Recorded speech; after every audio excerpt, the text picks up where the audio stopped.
اعوذ باللہ الرحمن الرحیم الحمد للہ رب العالمین بارئ الخلائق اجمعین فاطر السماوات والارضین باعث الانبیاء والمرسلین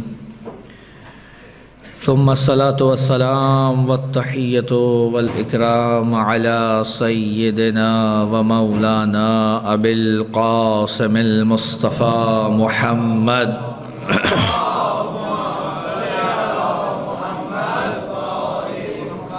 وعلى أهل بيته الطيبين الطاهرين المعصومين المظلومين المنتجبين المنتخبين ولعنة الله على أعدائهم أجمعين من الأولين والآخرين يا رب العالمين.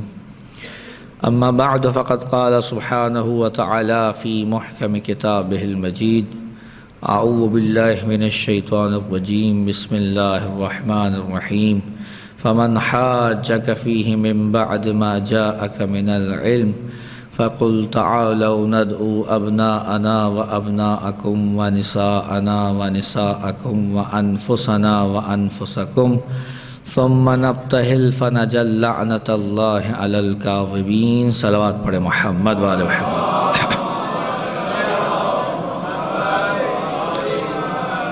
اپنی حاجات کی قبولیت کے لیے، امام وقت کے ظہور میں تعجیل کے لیے، جہاں کہیں مومنین و مومنات آباد ہیں ان کی عزت، مال، جان، آبرو کی حفاظت کے لیے، جتنے بھی مومنین نے دعا کی التماس کیا حاجات کی قبولیت کے لیے، بانیان مجلس کی توفیقات میں اضافے کے لیے، پارہ چنار میں جو محصور مومنین ہیں ان کی مشکلات کی دوری کے لیے، فلسطین میں جو مظلومین ہیں ان کی مشکلات کے حل کے لیے بآواز بلند صلوات عنایت فرمائے.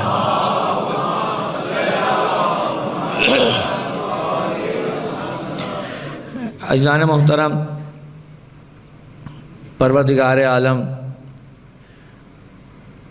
اس مہینے میں جہاں ہم پر دیگر لطف و احسان فرماتا ہے، وہیں ایک یہ بھی لطف ہے کہ انسان جس حال میں بھی ہو پروردگار اس کے اسی حال کو بطور عبادت ثبت کرتا چلا جاتا ہے.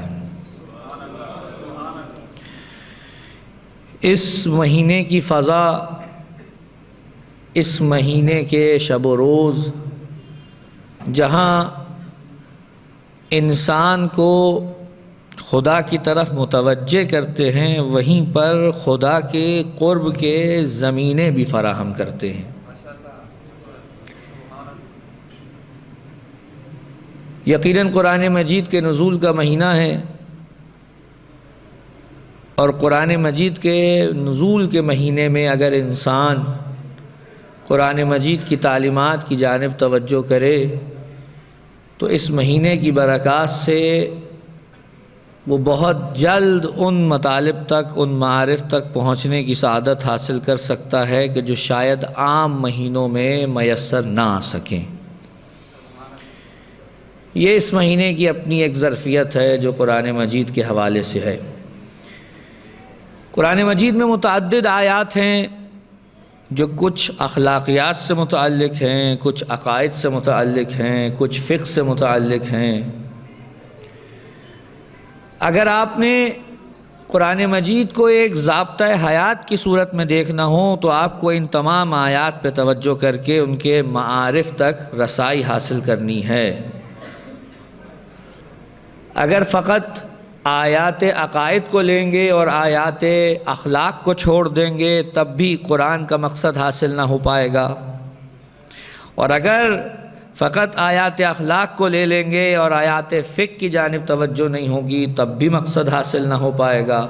لہذا قرآن مجید کی آیات میں یہ تصور نہیں کیا جا سکتا کہ کچھ لے لی جائیں اور کچھ چھوڑ دی جائیں، بلکہ آپ کو بسم اللہ کے بے سے لے کے والناس کے سین تک تمام کی تمام آیات کو من حیث کلام اللہ قبول کر کے ان میں بیان شدہ معارف کو اپنی زندگی میں پیادہ کرنا ہے، تب جا کے آپ یہ کہہ سکتے ہیں کہ میں خدا کے دیے ہوئے پیغام کے پیچھے چل رہا ہوں.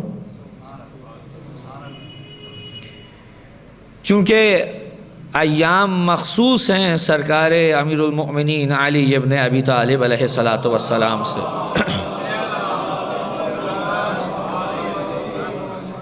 لہٰذا آپ کے سامنے ایک ایسی آیت کی تلاوت کا شرف حاصل ہوا کہ جو آپ سب کے اذہان میں، آپ کے حافظوں میں موجود ہے، اور اس کو آیہ مباہلہ کے نام سے یاد کیا جاتا ہے۔ ترجمہ بھی آپ حضرات جانتے ہیں، اگر میں نہیں بھی کروں گا تو آپ کو معلوم ہے کہ آیت میں کیا کہا گیا ہے، لیکن میں تبرکاً آپ کے سامنے ترجمہ پیش کیے دیتا ہوں۔ ارشاد ہو رہا ہے کہ اے رسول، جب علم کے آ جانے کے بعد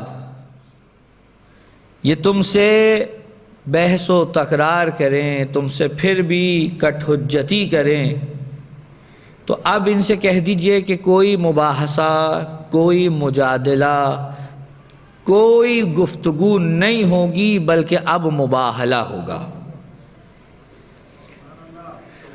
اور جب مباہلے کی بات آئے گی تو کیا ہوگا؟ تمہیں اپنے بیٹوں کو لانا ہے، ہم اپنے بیٹوں کو لائیں گے، تم اپنی خواتین کو لاؤ، ہم اپنی خواتین کو لائیں گے، تم اپنی جانوں کو لاؤ، ہم اپنی جانوں کو لائیں گے، اور اس کے بعد بارگاہ خدا میں گڑ گڑائیں گے اور جھوٹوں پر اللہ کی لعنت قرار دیں گے۔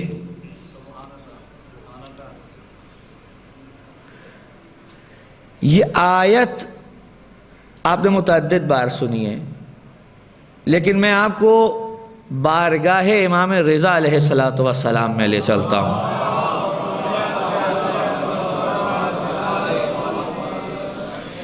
اور امام رضا علیہ السلام سے ہم پوچھتے ہیں کہ آقا اس آیت کے بارے میں بتائیے کہ یہ آیت جو بیان ہو رہی ہے، اس میں جناب امیر المومنین کی ذات والا صفات کے حوالے سے جو کچھ بیان ہو رہا ہے، اس کے بارے میں آپ کیا ارشاد فرمائیں گے؟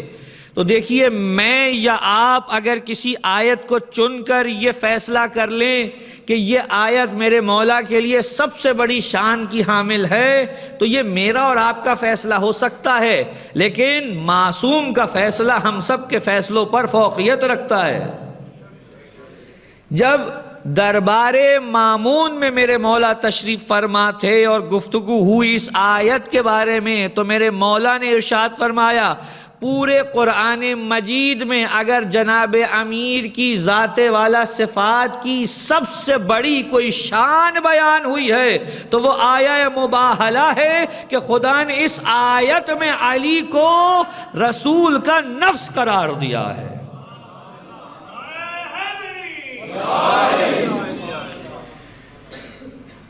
کس کا نفس قرار دیا ہے؟ اب آپ سے میں سوال کرتا ہوں کہ یہ سب سے بڑی فضیلت کیسے ہو گئی علی کے لیے؟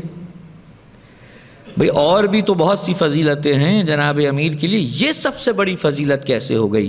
تو اب میں گفتگو کو پھیلاؤں گا نہیں، مجھے آگے جانا ہے، میں صرف ایک جملہ کہہ کے آگے بڑھ رہا ہوں۔ جب دلائل کی بنا پر یہ طے ہو جائے کہ اس عالم رنگ و بو و ہستی میں خدا نے محمد سے افضل کوئی مخلوق خلق نہیں کی، اور اس محمد صلی اللہ علیہ وآلہ وسلم کے لیے خدا یہ کہے کہ ہم علی کو آپ کا نفس قرار دیتے ہیں، تو جیسے محمد کے سامنے کوئی نہیں ٹھہر سکتا، ویسے ہی بعد محمد علی کے سامنے کوئی نہیں ٹھہر سکتا۔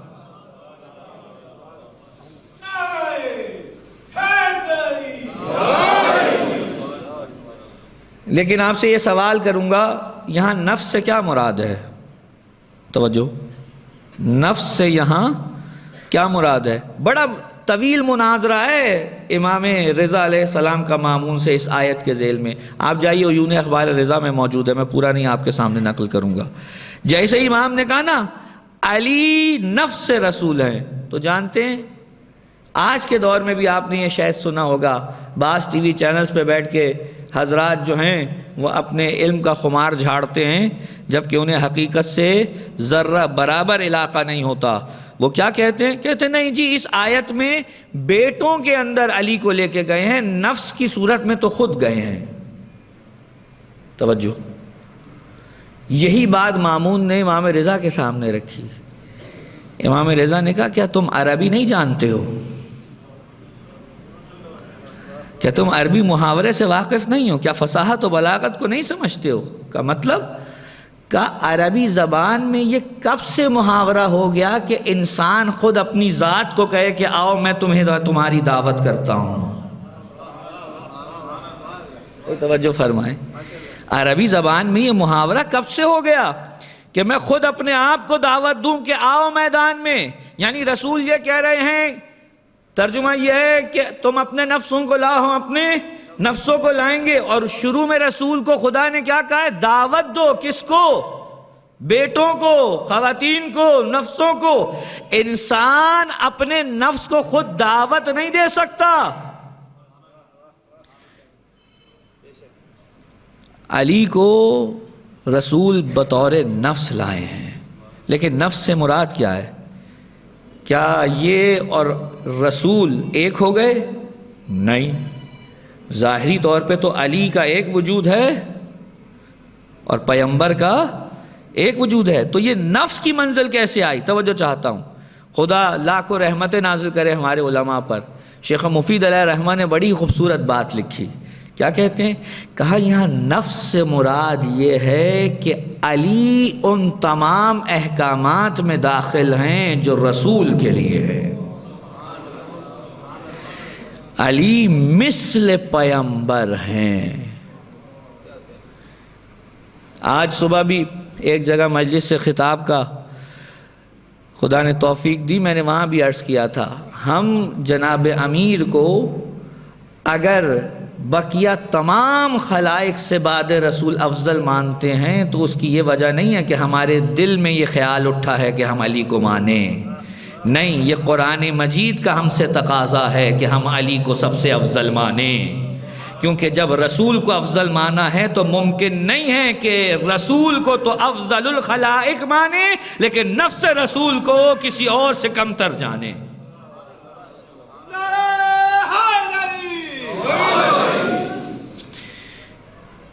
اب ذرا توجہ چاہوں گا حضرات، علی کون ہو گئے؟ نفس رسول۔ اگر نفس رسول ہو گئے ہیں، مثل رسول ہو گئے ہیں، مانند رسول ہو گئے ہیں، اس کا مطلب یہ ہے کہ اب ہمیں یہ دیکھنا ہوگا کہ کن کن مقامات پر علی رسول کے نفس قرار پا سکتے ہیں اور کن کن میدانوں میں یہ حکم لاگو ہوتا ہے۔ پریشان تو نہیں ہے حضرات؟ قرآن مجید نے رسول کا ایک سلسلہ ایسے بیان کیا، اس کو یہاں روکے، پہلے میں ایک اور بات کر لوں۔ جب بھی آپ کسی شخص کو دیکھیں گے نا، مثال کے طور پہ آپ کسی بینک میں جائیں، کسی دفتر میں جائیں، تو وہاں پر بیٹھا ہوا ایک شخص ہوگا جسے آپ کیا کہتے ہیں؟ مینیجر، ٹھیک ہے؟ اس مینیجر کے پاس جب آپ جائیں گے تو اس مینیجر کی دو جہات ہوں گی۔ ایک جہت خود اس کی ذات ہے، اور وہ ذات میں کیا ہے؟ مثلا اس نے MBA کر رکھا ہے، مثلا اس نے MA بھی کر رکھا ہے، مثلا وہ بڑا پڑھا لکھا انسان ہے، مثلا وہ بہت تیز دماغ کا حامل انسان ہے۔ یہ ساری کی ساری چیزیں کیا ہیں جی؟ اس کی ذات سے متعلق ہے۔ لیکن ایک جہت اور بھی ہے، وہ کیا ہے؟ وہ اس کے عہدے سے متعلق ہے۔ جب بھی آپ بینک میں جائیں گے اور پوچھیں گے مینیجر کہاں ہے، تو اب آپ یہ نہیں پوچھ رہے کہ وہ جو بڑا ذہین شخص ہے جس نے MBA بھی کر رکھا ہے اور جس نے MA بھی کر رکھا ہے اور جو بڑا خوش اخلاق بھی ہے، جو بڑا تیز ترار بھی ہے، مثال کے طور پر مجھے اس سے ملنا ہے۔ نہیں، آپ یہاں کس سے تلاش کر رہے ہیں؟ کس سے ملنا چاہتے ہیں؟ اس عہدے سے کہ جو اس کو اس وقت اس بینک میں ملا ہوا ہے، اسے حاصل ہے۔ پیغمبر کی ذات بھی ایسے ہی ہے، توجہ فرما رہے ہیں حضرات؟ پیغمبر کی ذات بھی ایسے ہی ہے، ایک چیز ان کی ذاتیات سے متعلق ہے اور ایک ان کے عہدے سے متعلق ہے۔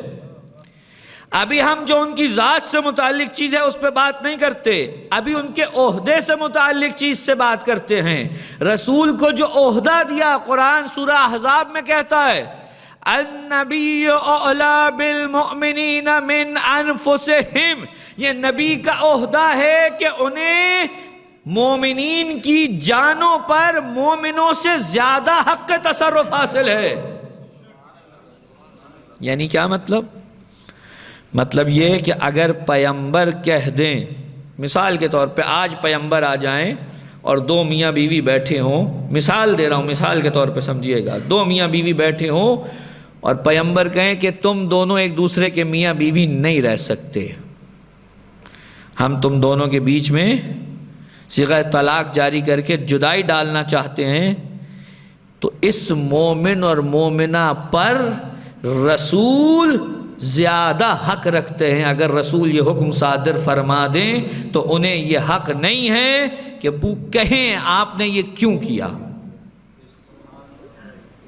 بے توجہ فرما، میں نے مثال کے طور پہ کہا، یہ نہ کوئی سمجھے کہ رسول یہی کریں گے یا کرتے تھے، نہیں، لیکن خدا نے انہیں ان کے عہدے کو اس قدر محکم بنایا کہ وہ ہر مومن پر اس سے زیادہ حق کے تصرف رکھتے ہیں۔ یعنی رسول کیا کر سکتے ہیں؟ رسول چاہیں تو بغیر میری اجازت کے میرے مال میں تصرف کر سکتے ہیں، اگر رسول چاہیں تو بنا میری اجازت کے میری اولاد میں تصرف کر سکتے ہیں، اگر رسول چاہیں تو بنا میری اجازت کے خود میری جان میں تصرف کر سکتے ہیں۔ توجہ ہے کہ نہیں ہے؟ بھائی رسول کسی کے بیٹے کو، توجہ فرمائیں، رسول کسی کے بیٹے کو اگر میدان جنگ میں بھیجیں اور وہ مار دیا جائے تو جس کا بیٹا ہو وہ رسول سے جا کے یہ کہنے کا حق رکھے گا یا نہیں رکھے گا کہ یہ آپ نے کیا کیا، میرا بیٹا مروا دیا؟ رسول حق رکھتے ہیں، وہ حق جو آپ کو اپنے پہ حاصل نہیں ہے وہ رسول کو آپ پہ حاصل ہے۔ بھائی نہیں، بات نہیں پہنچی شاید۔ اچھا رکیے، آپ اپنی جان خود لے سکتے ہیں؟ اجازت دی ہے شریعت نے آپ کو؟ یعنی آپ اپنی جان اپنی مرضی سے کہیں خرچ نہیں کر سکتے، لیکن رسول کو یہ حق حاصل ہے کہ وہ چاہیں تو آپ کی جان اپنی مرضی سے کہیں خرچ کر سکتے ہیں۔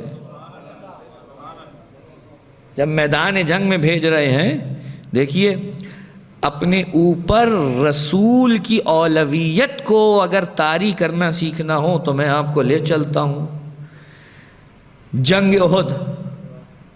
آپ نے دیکھا نا کس طرح سے مسلمانوں کی جیتی ہوئی جنگ ہار میں تبدیل ہوئی، اور یہیں سے ہمیں یہ خبر بھی ملتی ہے کہ مسلمان کبھی نہیں ہاریں گے مگر اس وقت ہاریں گے جب اپنے نبی کا فرمان پس پش ڈال دیں۔ یہ واضح اعلان ہے اس میدان کا کہ اگر آپ یہ جاننا چاہتے ہیں کہ آپ کی کامیابی کس میں ہے تو رسول کے پیچھے پیچھے چلنے میں آپ کی کامیابی ہے، اور جہاں آپ نے رسول کا حکم پس پش ڈالا تو آپ کی ناکامی کا آغاز ہو گیا۔ جیتی ہوئی جنگ ہارے، کتنا نقصان ہوا جانی و مالی مسلمانوں کو، اور اس عالم میں کسی نے یہ خبر اڑا دی کہ رسول مارے گئے، رسول مارے گئے۔ مدینے سے ایک خاتون مومنہ نکلی اور راستے میں اب اسے خبریں ملتی جا رہی ہیں۔ اللہ اکبر! پہلا شخص ملا، اس نے اسے خبر دی تمہارا شوہر مارا گیا۔ اس نے کہا میرے شوہر کو چھوڑو، بتاؤ رسول حیات ہیں یا نہیں۔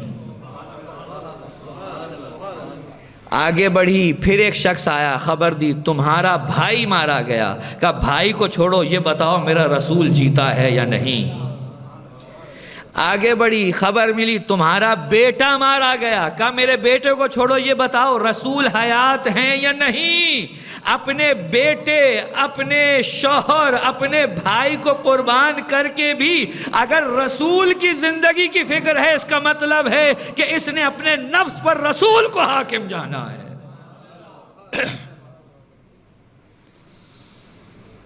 اور جب اسے خبر ملی کہ رسول حیات ہیں تو کیا کہا کہ میرے شوہر، میرا بیٹا، میرا بھائی قربان ہوئے میرا رسول حیات ہے، مجھے اس سے بڑھ کر کچھ نہیں چاہیے۔ یہ ہے رسول کو اپنی ذات پہ اولا ماننے کا مطلب۔ تو رسول کا کیا پریشان تو نہیں ہے نا حضرات؟ رسول کو اپنی ذات پر اولا ماننے کا مطلب کیا ہوا؟ یعنی آپ نے اپنے تمام تر حقوق رسول کو دے دیے۔ اچھا، رسول کو آپ نے اولا کیوں مانا؟ سوال ہے جی؟ اللہ کا نمائندہ تو ہے، لیکن خود اللہ نے چونکہ انہیں اولا بنایا ہے۔ دیکھیے، اپنا قبلہ ہمیں درست رکھنا چاہیے۔ مسلمان ہونے کے ناطے ہم پر کوئی حق نہیں رکھتا سوائے اللہ کے۔ جب آپ کہتے ہیں لا الہ، اس کا مطلب کیا ہوا؟ آپ نے یہ ایک ہی جملے میں ہر ایک کی نفی کر دی، اور کیا کہا کہ مجھ پہ اگر کوئی حق رکھتا ہے تو بس اللہ۔ اور حقیقت بھی ایسے ہی ہے، جب مالک وہ ہے، بے توجہ فرمائیں، جب مالک وہ ہے تو حق بھی وہی رکھے گا نا۔ بھئی میں اپنے ہاتھ سے یہ انگوٹھی اتاروں اور یہاں پر بیٹھے ہوئے کسی شخص کو دے دوں اور کہوں کہ جناب یہ آپ کی ہوئی، تو کیا معنی ہے؟ کیوں کیا میں نے ایسا؟ کیونکہ میں اس انگوٹھی کا مالک ہوں۔ ہو سکتا ہے کسی کو فروخت کر دوں، ہو سکتا ہے کسی کو تحفتاً دے دوں۔ توجہ فرما رہے ہیں حضرات؟ اگر فروخت کر دوں تب بھی آپ میں سے کوئی حق نہیں رکھتا مجھ سے پوچھے کہ کیوں بیچی۔ اگر تحفتاً دے دوں تب بھی کوئی اٹھ کے یہ نہیں کہہ سکتا اسے کیوں دیا مجھے کیوں نہیں دیا۔ میں مالک ہوں، میں اس میں تصرف کر سکتا ہوں، جہاں چاہے استعمال کروں، جس کو چاہے دوں۔ کیا سمجھ میں آئی بات؟ مالک کو حق ہے اپنی ملکیت میں تصرف کرنے کا۔ ہم سب کا مالک کون؟ تو اب جب مالک وہ ہے تو تصرف کرنے کا حق بھی اسے ہی حاصل ہے۔ وہ جہاں چاہے تصرف کرے، جیسے چاہے تصرف کرے۔ اللہ کو یہ حق حاصل ہے یا نہیں ہے؟ معلوم ہوا اللہ کے سوا کسی کو یہ حق حاصل نہیں ہے، اور اللہ کے بعد اگر کسی کو حاصل ہے تو وہ وہی ہوگا جسے خود اللہ یہ حق دے دے۔ اور اللہ نے یہ حق کسے دیا؟ نبی کو۔ کس کو دیا؟ نبی کو۔ النبی اولیٰ بالمؤمنین من انفسہم، نبی کو زیادہ حق حاصل ہے۔ اب اگر بات نبی تک آ گئی اور قرآن نے کیا کہا؟ علی کون ہے؟ نفس رسول۔ اس کا مطلب یہ ہے کہ یہ جو رسول کے عہدے سے متعلق ہے، یہ جو رسول کی حقوق سے متعلق امر ہے، یہ فقط رسول تک نہیں ہے، بلکہ یہ اس سے آگے بڑھ رہا ہے۔ قرآن نے تو پہلے ہی بتا دیا تھا، لیکن رسول چاہتے تھے بات کو واضح کر کر بیان کر دیں، اس لیے میدان غدیر خم میں کھڑے ہو کے کہا تھا اللہ مولائی، اللہ میرا مولا ہے، یعنی مجھ پر اگر کوئی حق کے تصرف رکھتا ہے تو وہ اللہ ہے۔ وَأَنَا مَوْلَاكُمْ، اور میں تم سب پر حق کے تصرف رکھتا ہوں۔ اور اس کے بعد پوچھا تھا کہ یہ بتاؤ کیا میں تم پہ زیادہ حق کے تصرف نہیں رکھتا؟ سب نے کہا بلا، بالکل رکھتے ہیں۔ تو اب جب رسول نے فرمایا اللہ مولائی وَأَنَا مَوْلَاكُمْ فَمَنْ كُنْتُ مَوْلَاهُ فَهَذَا عَلِيٌّ مَوْلَا۔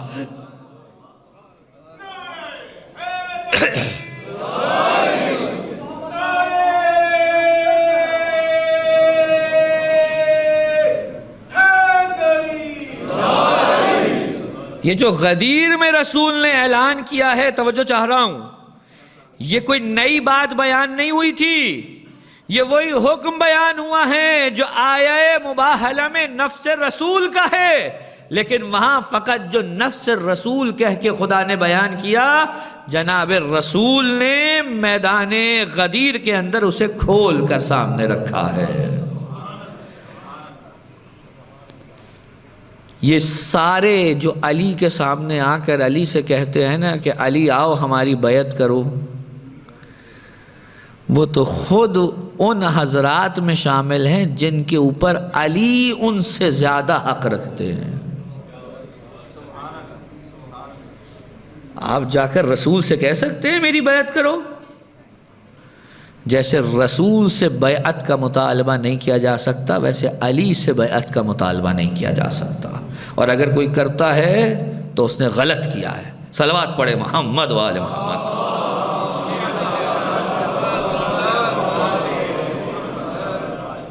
اس نے حکم پروردگار کی خلاف ورزی کی ہے، اس نے قرآن کے حکم کو پس پش ڈالا ہے۔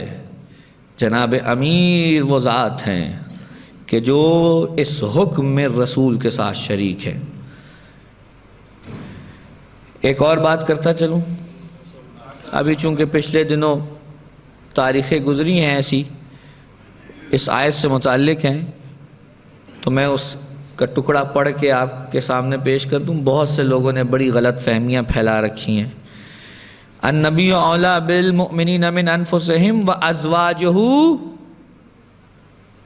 وازواجہ،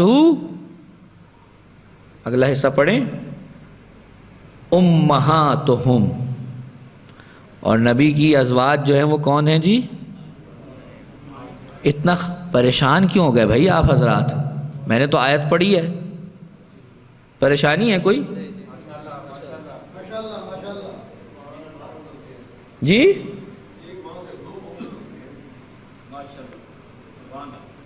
کیا ہیں جی؟ ازواج کیا ہیں؟ مومنین کی مائیں۔ یہ آیت آپ نے بڑے شد و مد سے تلاوت ہوتی سنی ہوگی، اور ہمارا بھی اس پر پورا یقین ہے۔ ہم یہ نہیں کہتے کہ ہمارا یقین نہیں ہے، لیکن سوال فقط اتنا ہے کہ اس کے اندر جو حکم بیان ہو رہا ہے وہ حکم کسی کو درجہ اور شرافت دینے کے لیے ہے یا کوئی فقہی حکم بیان ہو رہا ہے؟ مسئلہ یہ کہ قرآنی آیات کے اندر لوگ بہت سی چیزیں خود سے نکال لیتے ہیں۔ آپ کے گھروں میں، جن کے گھروں میں مائیں موجود ہیں، پروردگار ان کے سائے کو آپ کے سروں پہ قائم و دائم رکھے، اور قبل اس کے کہ آپ کی ماں اس دنیا سے رخصت ہو، آپ کو اس کا حق پہچان کر اس کی خدمت کرنے کی توفیق عنایت فرمائے، اور جن کی مائیں اس دنیا سے رخصت ہو گئی ہیں، پروردگار جناب زہرا کی شفاعت سے بہرہ مند فرمائے۔ جب آپ اپنی والدہ کے پاس جاتے ہیں تو جیسے آپ اپنی ماں کو ماں کہتے ہیں، کیا ازواج رسول بھی ویسے ہی ماں ہیں؟ حضور والا، آپ کی جو سگی ماں ہے نا، اس کے لیے لازم نہیں ہے کہ آپ کے سامنے آئے تو پردہ کرے، وہ آپ کی محرم ہے۔ توجہ فرمائیں حضرات، وہ کیا ہے؟ محرم ہے۔ اس پہ لازم نہیں ہے کہ آپ کے سامنے پردے میں آئے۔ آپ اپنی والدہ کے ساتھ بیٹھ سکتے ہیں، آپ اپنی والدہ کی آغوش میں اپنا سر رکھ سکتے ہیں۔ توجہ فرما رہے ہیں؟ جو باتیں میں کر رہا ہوں اس سے اگلی باتیں آپ نے خود سمجھنی ہیں۔ یہ سارے احکامات ہیں آپ کی اپنی سگی اصلی ماں کے لیے۔ سوال یہ ہے کہ جن ازواج رسول کو خدا نے امتوں کی مائیں کہا ہے، کیا ان کے لیے بھی وہی حکم جاری ہوتا ہے جو میری سگی ماں کے لیے ہے؟ کیا ان پہ ساری امت سے پردہ ساکت ہو گیا؟ قرآن تو کہہ رہا ہے گھر سے باہر نہیں نکلنا۔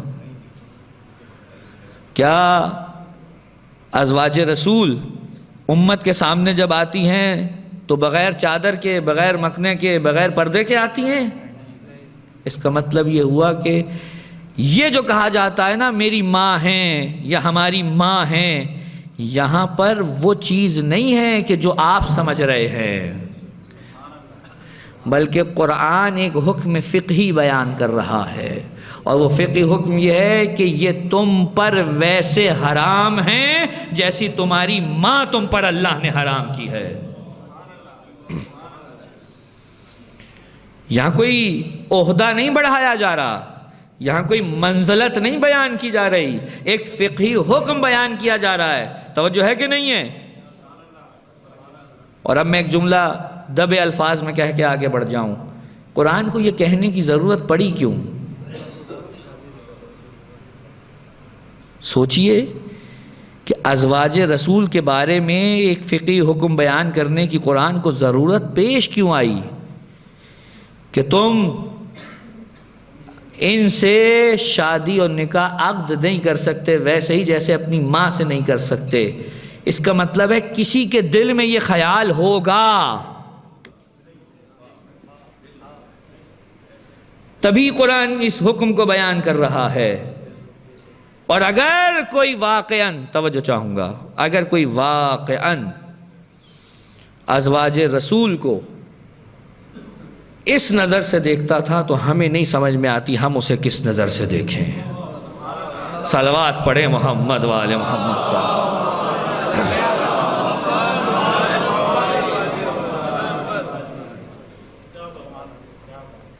یہ ایک حکم فقہی بیان ہوا ہے۔ اور میں یہ بھی عرض کر دوں، شاید ہمارے بھی بعض حضرات جب بعض چینلز پر جاتے ہیں تو نہیں معلوم کیا ہو جاتا ہے انہیں، وہاں جا کر نمائندگی کی جگہ نہیں معلوم وہ کیا کرتے ہیں۔ میں واضح طور پہ بات کر رہا ہوں۔ ایک بات واضح ہے، ہم نے کہیں چھپا کر نہیں رکھا ہوا کہ کن شخصیات کو ہم قبول کرتے ہیں اور کن کو ہم قبول نہیں کرتے۔ اور ہمارے لیے نہ ہماری ذات معیار ہے، نہ میرا باپ معیار ہے، نہ میری ماں معیار ہے۔ ہمارے لیے معیار اگر ہے تو یا رسول ہیں یا علی ہیں۔ یہ دو معیارات ہیں ہمارے لیے۔ رسول ہمیں علی کی طرف موڑ کے گئے ہیں اور ہم علی کی طرف مڑے ہیں، اور جو علی سے منہ موڑے ہیں ہم نے ان سے منہ موڑا ہے۔ صلوات بھیجیے محمد وآل محمد پر۔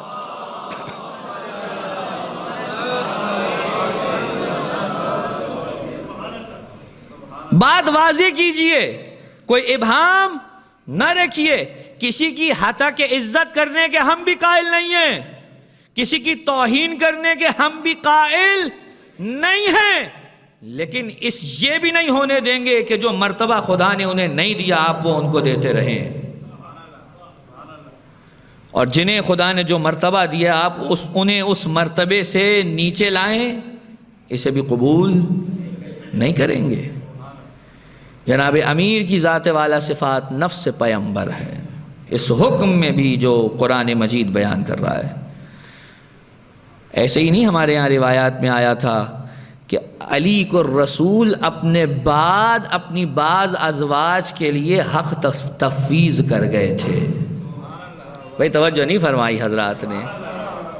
النبی اولا، نبی اولا ہیں اور نبی کے بعد علی اولا ہیں۔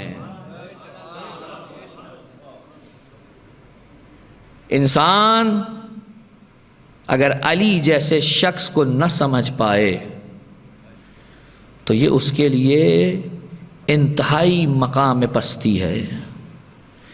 علی جیسا امام دنیا کو نصیب نہیں ہو سکتا، اور حق یہی تھا کہ خدا ان لوگوں کو علی سے محروم کر دیتا جو علی کے مقابل کسی ایسے کو اپنا امام ماننے کے لیے تیار ہوں کہ جو اسلام بھی مؤلفۃ قلوبہم کے تحت لایا ہو۔ جناب امیر کی ذات پہ یہ کوئی کم ستم ہے؟ یقین کیجئے دل کڑھتا ہے، دل کڑھتا ہے جب یہ نعرہ سننے کو ملتا ہے کہ علی کے ساتھ کوئی اور ہیں اور یہ دونوں بھائی ہیں۔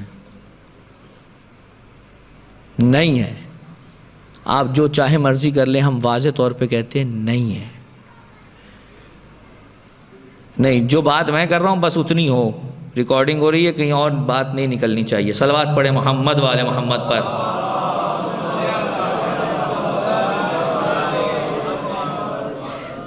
ہمیں حق پہنچتا ہے یہ سوال کرنے کا کہ پیغمبر جس کے بارے میں اتنا کچھ کہہ کے گئے ہوں، جو ہر میدان میں صف اول میں دکھائی دے، جو اپنا تن من دھن کی بازی لڑا دے، اس کے مقابل کسی ایسے کو لا کر کھڑا کر دیا جائے کہ جس کے بارے میں یہ بحثیں ہو رہی ہیں کہ کب اسلام لائے۔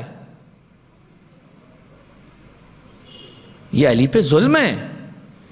یہ جو ہم سے کہا جاتا ہے کہ اگر فلاں شخصیت کو نہ مانے تو یہ ان کی توہین ہے، یہ کم علی کی توہین ہے کہ ان کے سامنے کسی ایسے شخص کو لا کر بٹھا دیا جائے کہ جس کا کوئی دور دور تک جوڑ نہ ہو علی کے ساتھ. علی کے ساتھ تو بہرحال کسی کا بھی جوڑ نہیں ہے. علی کے ساتھ اگر کسی کا جوڑ ہے تو وہ بس رسول ہیں، بس رسول ہے. ایک صلوات عنایت فرما دیجئے. یہ پنکھا نہیں کھل سکتا، ایک اور صلوات عنایت فرمائیے گا.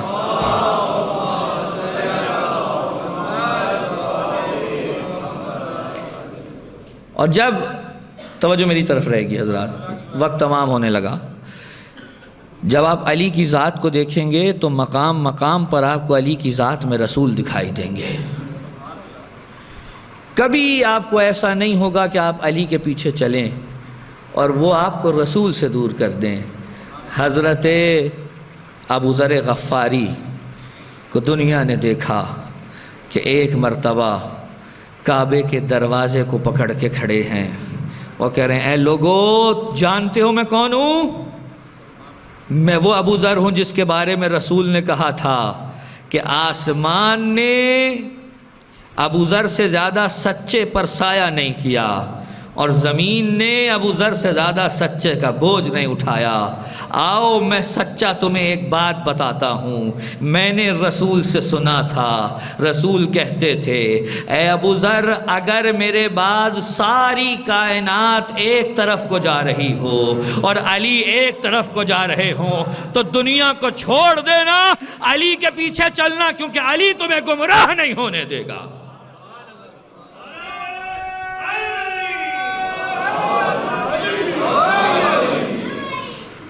علی کبھی تمہیں گمراہ نہیں ہونے دے گا. علی کبھی کسی کو گمراہ ہونے نہیں دے سکتا، کیونکہ علی ہی خود صراط مستقیم ہے. توجہ فرمائیں حضرات، یہ جو آپ بار بار کہتے ہیں نا اہدنا الصراط المستقیم، ہے خدا مجھے سیدھے راستے پہ رکھ یا چلا، جو بھی ترجمہ کریں مجھے بحث نہیں ہے. آپ سے میرا سوال ہے صراط مستقیم کا آپ کیا ترجمہ فرماتے ہیں؟ کیا ترجمہ ہے صراط مستقیم کا؟ سیدھا راستہ. صراط مستقیم کا کیا مطلب ہے؟ سیدھا راستہ. درست ہے یہ ترجمہ، لیکن اگر اس کی کوئی فلسفی آپ سے تعبیر پوچھے تو جانتے ہیں سیدھا راستہ کسے کہتے ہیں؟ دو نقطوں کے درمیان موجود مختصر ترین راستہ کہلاتا ہے صراط مستقیم. اگر میں یہاں ممبر پہ بیٹھا ہوں اور مجھے اس دروازے تک جانا ہے تو میں یہاں سے گھوم کے بھی جا سکتا ہوں اور یہاں سے گھوم کے بھی جا سکتا ہوں، لیکن ایک راستہ وہ ہوگا جو ان دو نقطوں کے درمیان مختصر ترین راستہ ہوگا. اسی مختصر ترین راستے کو صراط مستقیم کہتے ہیں. جب بھی آپ راستے کی بات کریں گے نا، توجہ چاہوں گا خدا را میرے اس جملے کو آج کی مجلس کا تبرک سمجھ کے رکھیے گا. جب بھی آپ راستے کی بات کریں گے نا تو راستے کے مفہوم سے خود یہ مفہوم آئے گا کہ کوئی آغاز ہوگا، کوئی اختتام ہوگا، وگرنہ راستہ معنی نہیں رکھتا. یعنی کوئی ابتدا ہوگی، کوئی منزل ہوگی، اور جو بیچ میں ہے اسے قرآن نے کیا کہا؟ صراط مستقیم. تو اب ڈھونڈیے کہ ابتدا کیا ہے، ڈھونڈیے کہ انتہا کیا ہے. رسول سے جب پوچھا گیا یا رسول اللہ یہ بتائیے کہ صراط مستقیم کیا ہے، تو رسول بہت سی چیزیں بیان کر سکتے تھے، لیکن رسول نے کہا تمہیں ایک بہترین مصداق بتا دیتا ہوں تاکہ تمہارے لیے ادھر ادھر ٹامک ٹوئیاں مارنے کی ضرورت نہ پڑے. کہ علی صراط مستقیم،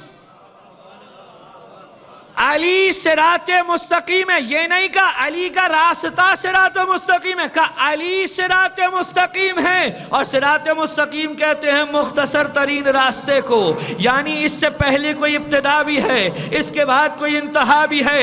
ابتدا ہے بندہ، انتہا ہے پروردگار. جو بندے کو خدا سے مختصر ترین راستے سے جوڑ دے اسے علی ابن ابی طالب کہتے ہیں.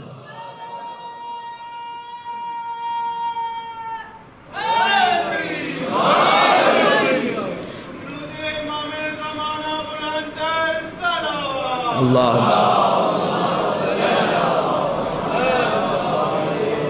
مختصر ترین راستے سے لے جا کر جو اللہ سے بندے کو جوڑے اسے علی کہتے ہیں۔ یہ علی کا اسٹیٹس ہے۔ حضور آپ علی کو کہاں ڈھونڈتے پھر رہے ہیں؟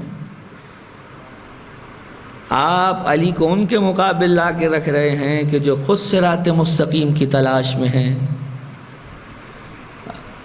علی صراط مستقیم ہے، اور جب دنیا علی جیسے امام کو نہ پہچان پائے تو نتیجہ یہ نکلتا ہے کہ جس سر کے سامنے سارے سر جھک جانے چاہیے تھے اس سر پہ ضربت ابن ملجم آ پڑتی ہے۔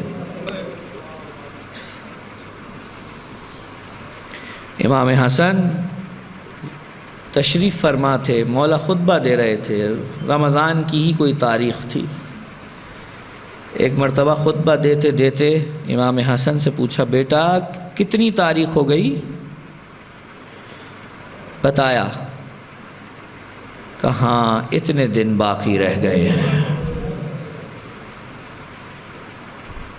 کہ بابا کس طرف اشارہ کر رہے ہیں؟ جواب نہیں دیا، لیکن علی تیار ہیں، علی ہر لمحے کے لیے تیار ہیں۔ کہتے ہیں آخری رمضان جب آیا نا میرے مولا کا، تو غذا بہت کم کر دی علی نے، بہت کم، 2-3 لقمے افطار میں کھایا کرتے تھے۔ اور جب بچوں نے کہا بابا کچھ اور تناول فرما لیا کیجئے، کہ بیٹا علی نہیں چاہتا بارگاہ خدا میں اس طریقے سے حاضر ہو کہ علی کا شکم پر ہو۔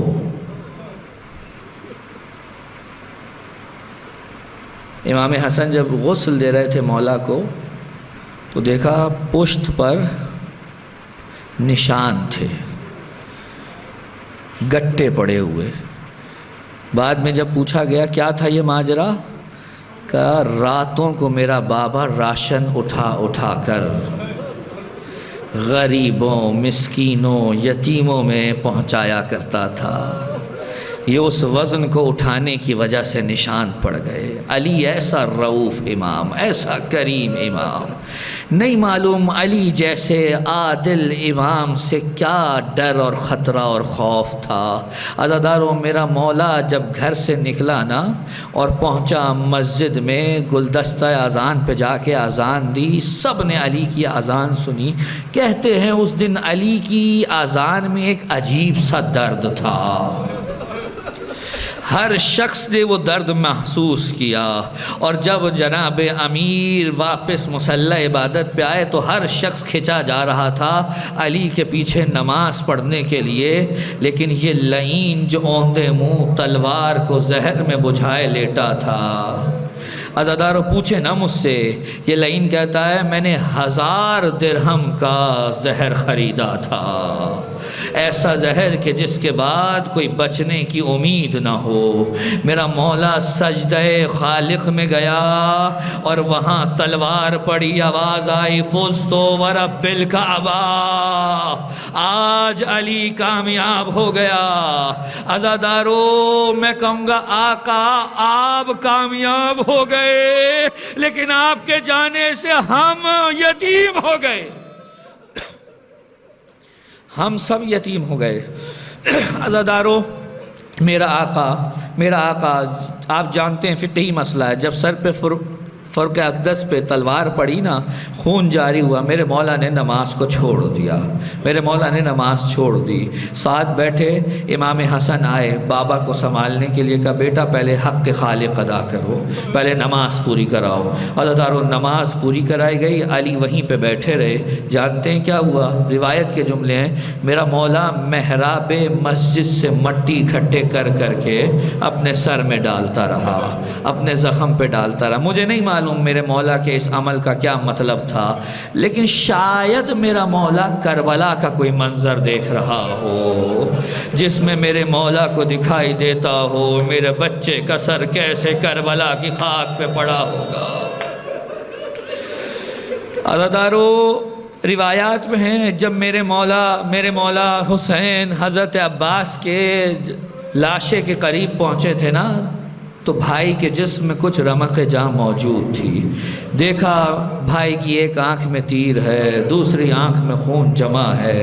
حسین نے عباس کا سر اٹھا کر اپنی آغوش میں رکھا تھا، اور جیسے ہی عباس نے محسوس کیا تھا نا کہ میرا سر کسی کی آغوش میں آ گیا ہے، تو فوراً جھٹکا دے کے اپنا سر زمین پہ منتقل کیا تھا۔ حسین نے کہا تھا بھائی میں ہوں، کا بالکل درست ہے، لیکن ابھی تو آپ نے میرا سر اپنی آغوش میں رکھ لیا ہے، ابھی کچھ دیر کے بعد آپ کا سر ہوگا کربلا کا جلتا صحرا۔ اجرکم علی اللہ۔ عزادارو، امام علی کو اٹھایا گیا، ذرا سوچئے کیا موقع ہوگا جب علی کو اٹھانے کی ضرورت پڑی ہوگی۔ امام حسن آ کر رو رہے ہیں، امام حسین آ کر رو رہے ہیں۔ حسن نے رونا شروع کیا تو کہا نہیں بیٹا مت رو، اللہ سے صبر مانگو، نہ رو، سب اچھا ہوگا۔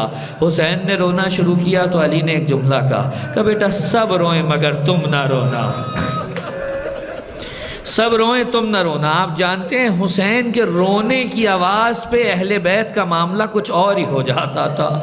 روایت میں نے اپنی آنکھوں سے پڑھی ہے، اہل سنت نے نقل کیا یہ روایت، میں نے اپنی آنکھوں سے پڑھی ہے۔ رسول ایک مرتبہ ایک کوچے سے گزر رہے تھے، کسی بچے کے رونے کی آواز آئی، رسول رک گئے، رونے لگے۔ کہا یہ کون بچہ ہے، اسے خاموش کراؤ۔ کہا آقا یہ کسی انصاری کا بچہ ہے۔ کہا اس کو خاموش کراؤ، اس کی آواز میرے حسین سے ملتی ہے، مجھ سے برداشت نہیں ہوتا حسین کے ملتی ہوئی آواز والا بچہ روئے۔ میں کہوں گا آقا یہ برداشت نہیں ہوتا، ذرا کربلا میں آئیے۔ حسین کس مقام پہ روتے دکھائی دیں گے؟ عباس روئے، کہا بیٹا مت رو۔ محمد حنفیہ روئے، کہا بیٹا مت رو۔ اصحاب روئے، کہا نہیں رو، ابھی علی زندہ ہے۔ لیکن یہی علی جب گھر پہنچے تو کہتے ہیں علی سے چلا نہیں جا رہا تھا، انہیں اٹھا کر لایا جا رہا تھا۔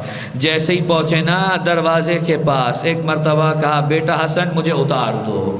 نیچے اترے، اپنے قدموں پہ کھڑے ہوئے، سہارا لیا اور سارے صحابیوں کو مخاطب کر کے کہا دیکھو تم سب واپس پلٹ جاؤ، سب واپس لوٹ جاؤ۔ جیسے زبان حال سے کہہ رہے ہوں علی سے یہ برداشت نہ ہوگا کہ علی کی بیٹیوں کی آوازیں میرے صحابیوں کے کانوں میں پڑے۔ میں کہوں گا یا علی ابھی تو صحابی ہے، یہی کوفہ ہوگا، زینب عالیہ ہوں گی، چوراہے ہوں گے، زینب کے خطبے ہوں گے۔ اجرکم علی اللہ۔ عزادارو، علی گھر میں داخل ہوئے۔ اب ذرا 2 لمحے کے لیے سوچئے، 2 لمحے کے لیے ذرا رک جائیے، سوچئے خدا نہ خواستہ کسی کے ایکسیڈنٹ کی خبر، کسی کے تصادف کی خبر اس کے گھر پہنچے اور گھر میں بچیاں ہوں اور انہیں کہہ دیا جائے کہ اب باپ کو گھر لایا جا رہا ہے، تو بچیوں کا کیا عالم ہوگا؟ وہ دروازے پہ منتظر ہوں گی یا نہیں ہوں گی کہ بابا نہیں معلوم کس حال میں آئے گا؟ عزادارو، اور اگر باپ علی جیسا ہو اور بیٹیاں زینب اور ام کلثوم جیسی ہوں، یہاں دروازہ کھلا، وہاں بیٹیاں دوڑ کے باپ کے سینے سے لپٹ گئی، باپ کا خون آلود چہرہ دیکھا، وہ علی جو حسن کو روک رہے تھے، وہ علی جو حسین کو روک رہے تھے، وہ علی جو عباس و محمد حنفیہ کو رونے سے روک رہے تھے، بیٹیوں کو دیکھا، علی کا پیمانہ صبر لبریز ہوا، اپنے سینے سے لگا کر علی نے پھوٹ پھوٹ کے رونا شروع کیا۔ اجرکم علی اللہ۔ علی رو رہے ہیں، لے جا کر بستر پہ لٹایا گیا۔ عزادارو، علی کو بستر پہ لٹا دیا گیا، اور جب علی بستر پہ لیٹ گئے نا تو اب علی کی حالت بڑی غیر ہے۔ روایات میں ملتا ہے میرے مولا کا رنگ بالکل زرد پڑ گیا تھا، اس عالم میں بھی پروردگار کو یاد کرتے تھے۔ سب صحابی چلے گئے، لیکن ایک صحابی گھر کے باہر بیٹھا ہے۔ کون ہے یہ؟ اسبغ ابن نباتہ۔ عزادارو، گھر کے باہر بیٹھے ہیں، زور زور سے گریہ کر رہے ہیں، اتنی زور سے گریہ کر رہے ہیں کہ علی کے کانوں تک آواز گئی۔ بلایا امام حسن کو، کہا بیٹا یہ کس کے گریہ کی آواز ہے؟ کہا بابا سب چلے گئے، اسبق نہیں جاتا۔ وہ کہتا نہیں، میں اپنے مولا کو اس حال میں چھوڑ کے نہیں جا سکتا، مجھے ایک مرتبہ میرے مولا سے ملوا دو۔ عزادارو اسبق کو اجازت ملی، امام حسن لائے۔ جانتے ہیں کیا کہتے ہیں؟ کہ میں نے دیکھا میرے آقا کے ماتھے پہ ایک زرد رنگ کی پٹی بندھی تھی، اتنا خون بہہ گیا تھا علی کا کہ کہاں سے وہ زرد رنگ کی پٹی ختم ہوتی ہے، کہاں سے میرے مولا کا ماتھا شروع ہوتا ہے، میں اس میں تفریق نہیں کر سکا۔ عزادارو کچھ باتیں ہوئیں، کچھ روایات ہیں جو اسبق نے اس وقت نقل کی، میں وہ نقل نہیں کرتا، میں آگے بڑھ جاؤں گا۔ عزادارو تمام باتیں ہو گئیں، تمام وصیتیں ہو گئیں، لیکن ایک مرتبہ کہا گیا طبیب کو تو بلا لیجئے۔ طبیب آیا، اس نے بغور میرے مولا کے زخم کا معائنہ کیا اور اس کے بعد ایک جملہ کہا۔ جانتے ہیں کیا جملہ کہا؟ کہ یا علی وصیت فرما لیجئے۔ یہ جملہ سنا، پردے کے پیچھے سے ایک مستور کی آواز بلند ہوئی۔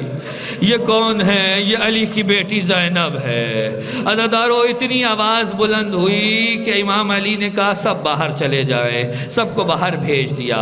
لیکن یہ بات وہ کہہ کے گیا کہ علاج تو نہیں ہو سکتا، لیکن اگر علی اس حالت میں دودھ پئیں تو افاقہ ہوگا، اگر علی دودھ پئیں تو علی کی حالت میں کچھ بہتری آئے گی۔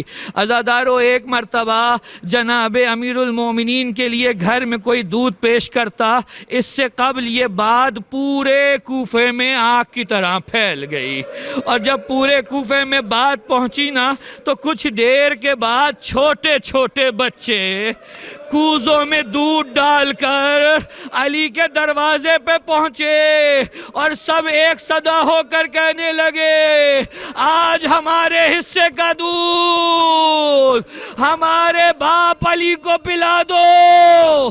جب سے ہم یتیم ہوئے ہمیں ہماری یتیمی کا احساس نہیں ہوا، اگر آج علی گزر گئے ہم دوبارہ یتیم ہو جائیں گے۔ اجرکم علی اللہ۔ عزادارو امام علی کس طرح سے دوسروں کا خیال رکھتے تھے سنیے آپ کی زحمت تمام۔ جب میرا مولا شہید ہو گیا نا، امام حسن دفنا ہے، کل عرض کروں گا آپ کی خدمت میں، جب میرا مولا شہید ہو گیا، میرا امام حسن دفنا ہے، واپس آ رہے تھے، راستے میں ایک شخص ملا، آوازیں دے رہا ہے اے میرے حبیب تو کہاں رہ گیا، اے میرے مونس و یاور تو کہاں رہ گیا، آج 30 دن گزر گیا تو نہیں آیا۔ امام حسن پاس گئے، پوچھا بھائی کس کی بات کرتا ہے؟ کہا وہ ایک شخص تھا، مجھے آنکھوں سے دکھائی نہیں دیتا، وہ روزانہ رات کو آتا تھا، اپنے ہاتھوں سے نوالے بنا بنا کے میرے منہ میں دیتا تھا۔ امام حسن سمجھ گئے، کہا وہ میرے بابا علی خلیفۃ المسلمین تھے، وہ ہمیں داغ مفارقت دے گئے۔ عزادارو بس اتنا سنا نا، ایک مرتبہ امام حسن سے کہنے لگا کہ اے حسن مجھ پر ایک احسان کرو گے؟ کہا کیا احسان ہے؟ کہا مجھے بس علی کی قبر پہ لے جا کر بٹھا دو۔